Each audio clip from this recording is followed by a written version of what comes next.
Excuse me, hi. Could you tell me where the nearest subway station is?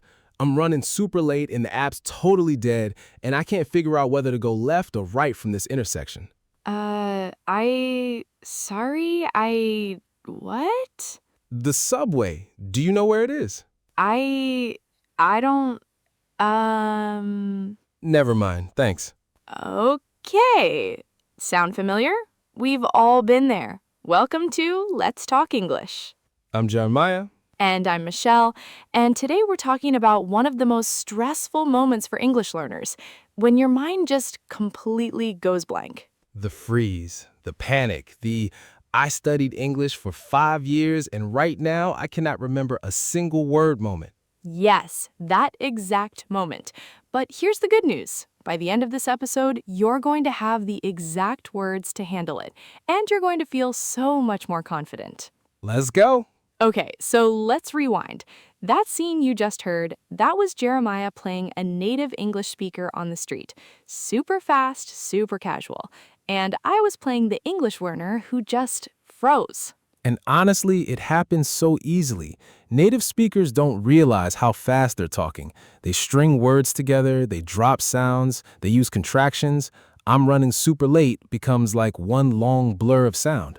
Exactly. So the first thing I want you to know is it is not your fault when this happens. Native speakers talk fast. Even other native speakers ask each other to repeat things. That's true. I ask people to repeat things all the time. Right. So there's absolutely no shame in it. The problem isn't that you don't know enough English. The problem is you don't have the right phrases ready to buy yourself some time.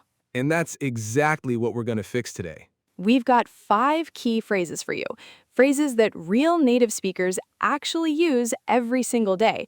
These are not textbook phrases. These are the real thing. Phrase number 1. Sorry, could you say that a little slower? Sorry, could you say that a little slower? Simple, polite, it works every single time. People don't mind slowing down when you ask nicely. Most of them are actually happy to help. And notice the word sorry at the beginning. It's not because you did anything wrong. In English, we often say sorry just to be polite when we need something. It softens the request. Exactly. Sorry, could you say that a little slower? Practice that with me. Sorry, could you say that a little slower? Perfect. Now, phrase number 2. This one is great because it tells the other person specifically what the problem was. Phrase 2. I didn't quite catch that. I didn't quite catch that. Catch in English means to hear or understand something. So when you say I didn't quite catch that, you're saying I didn't fully understand what you said. It's very natural, very native. You can even say, sorry, I didn't quite catch that. Put that polite sorry on the front again. Right, and quite makes it sound a little softer. Not I didn't understand anything, just I missed a little bit of what you said. Much more natural than I don't understand. Which, by the way, is also totally fine to say, but I didn't quite catch that sounds more natural and more confident. Okay, phrase 3. This one is really useful when someone says a lot at once and you only missed the last part. Phrase 3, could you repeat the last part? Could you repeat the last part? So instead of making them say the whole thing again, you're only asking for the ending. This shows the other person that you are actually listening. You just missed the last bit. Which is usually what happens, right? Someone talks fast and the first part lands okay, but then the end just disappears. Could you repeat the last part? Try it. Could you repeat the last part? Nice. Phrase 4. And this is my personal favorite for buying yourself a little time to think. Oh, I love this one too. Phrase 4. Let me make sure I understood you correctly. Let me make sure I understood you correctly. This is a magic phrase. When you say this, you repeat back what you think you heard, and if you got it wrong, the other person gently corrects you. It also shows that you're engaged and thoughtful, which is impressive. For example, let me make sure I understood you correctly. You said the subway is 2 blocks to the left. See how that works? You're confirming, you're showing effort, and you're giving the other person a chance to clarify without anyone feeling embarrassed. Great phrase. Very professional too. You'd hear this in business conversations, in everyday life, everywhere. And our 5th and final phrase. This one is for when you just need a moment to think. Phrase 5. Give me just a second. Give me just a second. So simple. But learners almost never use it because they think they'll sound rude. They won't. It's completely normal. People say, "Give me just a second" or "just a moment" all the time when they need to gather their thoughts. You can even add, "Let me think about that for a second." Same idea. You're just signaling, "I'm still here, I'm processing, I'll have an answer for you." Okay, let's do a quick recap of all 5 phrases before we move on. Phrase 1, "Sorry, could you say that a little slower?" Phrase 2, "I didn't quite catch that." Phrase 3, "Could you repeat the last part?" Phrase 4, "Let me make sure I understood you correctly." Phrase 5, "Give me just a second." 5 phrases. That's it. These 5 phrases will save you in almost every freezing moment you'll ever have.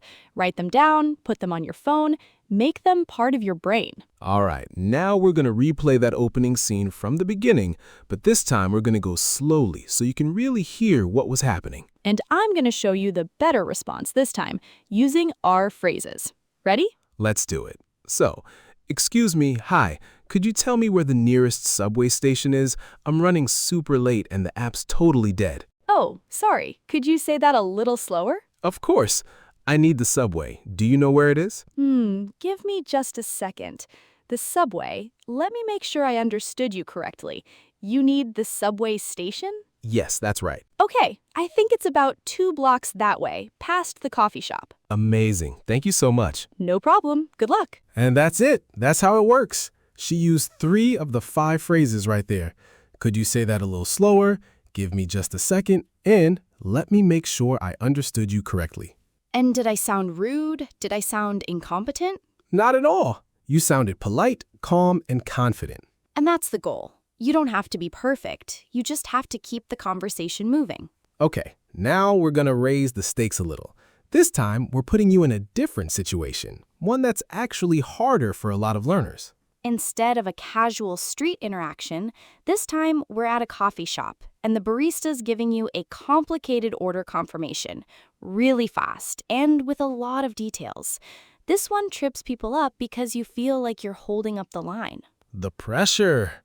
Okay, I'll be the barista. You ready? Ready. So, your total is $12.50, and just to confirm, that's a medium oat milk latte, extra shot, no sugar, light foam, and we're putting your name down as Michelle, right? And do you want that for here or to go? Oh, sorry. I didn't quite catch all of that. Could you repeat the last part? Of course. I was asking if you want it for here or to go. To go, please.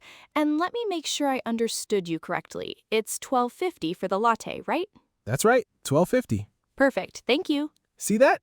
Even with a complicated order, lots of details, pressure of the line behind her, she handled it with just 2 phrases. I didn't quite catch all of that. And then, could you repeat the last part? And then the clarifying confirmation at the end. And the barista didn't mind at all. People in service jobs literally hear, "Could you repeat that?" hundreds of times a day. They are used to it. Exactly. Nobody thinks less of you for asking. In fact, it often makes you look more careful and attentive. Now let's try the hard version. Same scenario, but this time the barista is having a really busy day and speaks even faster. Oh no. Okay, so $12.50, oat milk latte, extra shot, no sugar, light foam, name Michelle, for here or to go. Sorry, could you say that a little slower? I want to make sure I've got everything right. Ha, of course, sorry. Total is $12.50, oat milk latte, extra shot, no sugar, light foam, your name is Michelle, and for here or to go. To go, please. And let me just confirm, $12.50, right? Yep, $12.50. And that was the hard version.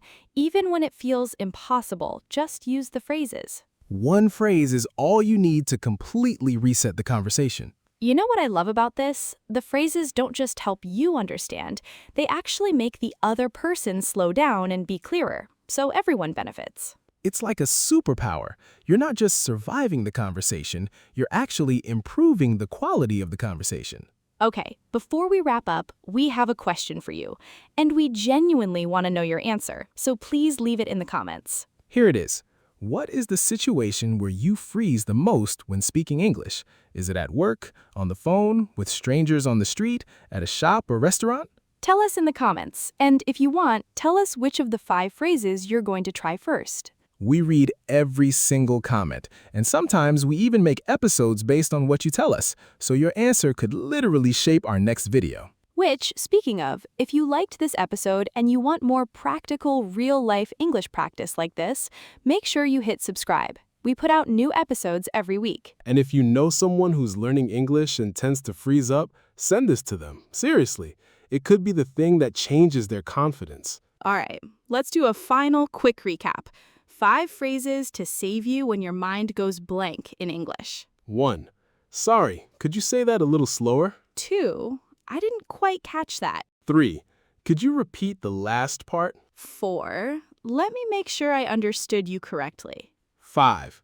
Give me just a second. Print them out, put them in your phone, repeat them until they feel automatic. Because when the panic hits, and it will hit, you want these words to come out before your brain even has time to freeze. You've got this. Seriously, the fact that you're here, listening, practicing, that already puts you ahead. English is a journey, and every episode we're going to take one more step together. Thanks so much for listening today. We'll see you in the next one. Take care, everyone.